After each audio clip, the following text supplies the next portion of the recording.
we are going to start with Hackerrank. So this is the first thing which you will notice when you sign. I have used sign in with Google, and I have set some random name.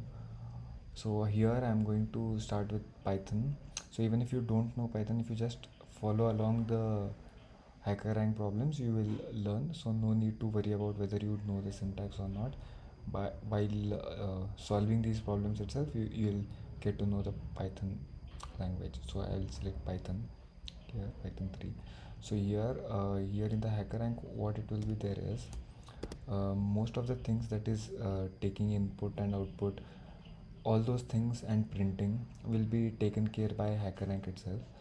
So you don't need to write all those things like you usually do in your normal programs. So basically we only have to write the logic.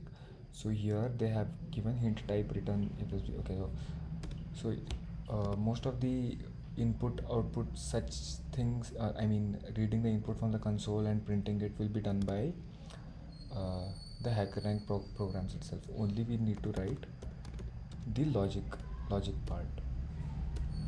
So I will return a plus b, and we will run the code. So one more thing to notice over here, return a plus b, is that here they have sent the arguments as a and b. So I'm doing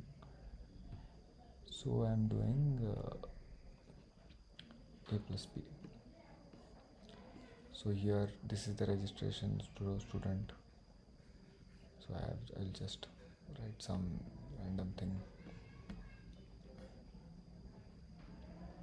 So here we are going to there are other parts. Here we are going to start with problem solving, and here we will get a lot of challenges. Get a lot of challenges. We will solve one by one in the Python program itself. So that even if you don't know Python, no worries. By solving these programs in Python, you will learn it.